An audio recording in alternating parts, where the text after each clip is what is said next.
Bon matin, c'est Mélissa. Bienvenue à ces minutes mieux-être pour Migraine Québec. Bonne année 2021. Ce matin, je m'entretiens avec vous un peu en retard. J'ai eu des soucis techniques et j'ai eu des soucis personnels à réussir à entrer dans le fond dans le message que j'avais envie de partager aujourd'hui, qui était le thème de la bienveillance, parce que c'est pas quelque chose qui est acquis pour moi encore. Donc la bienveillance envers soi, d'être doux envers soi, d'avoir de la compassion pour soi, pour qu'est-ce qu'on vit, pour nous en fait. Donc, la bienveillance, qu'est-ce que c'est? C'est de se donner le droit à l'erreur, de se donner le droit de faire des essais, de recommencer, de ne pas voir les choses comme étant un échec quand ça ne fonctionne pas, d'arrêter de se comparer aux autres, à ce que les autres peuvent faire, à ce que les autres ont. La bienveillance, c'est s'offrir la même douceur puis la même compassion qu'on offre aux autres.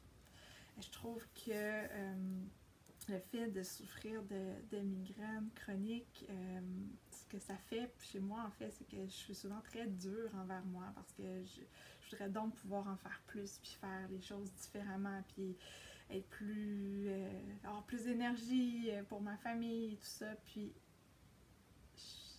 plus je suis dans cette espèce de mode de pensée-là, en fait, plus je deviens contractée, puis plus je produis l'effet inverse, parce que c'est comme si je restreins l'espace que j'ai en dedans de moi en m'auto-flagellant constamment.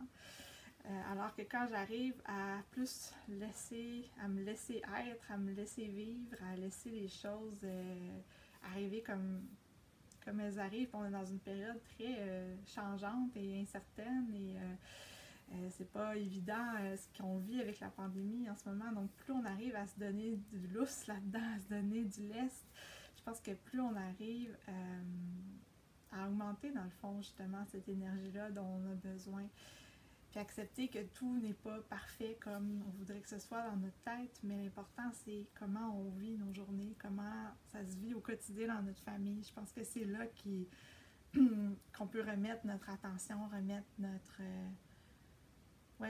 focus. Donc, c'était le message que j'avais envie de partager ce matin. C'est ce que je nous souhaite pour 2021, une année de bienveillance d'abord envers soi et envers les autres. Mais bizarrement, on dirait que c'est plus difficile de l'être envers soi. Donc, de s'enlever une couche de pression et de s'autoriser à se laisser vivre. Donc, je vous souhaite une bonne journée et je vous dis à la semaine prochaine.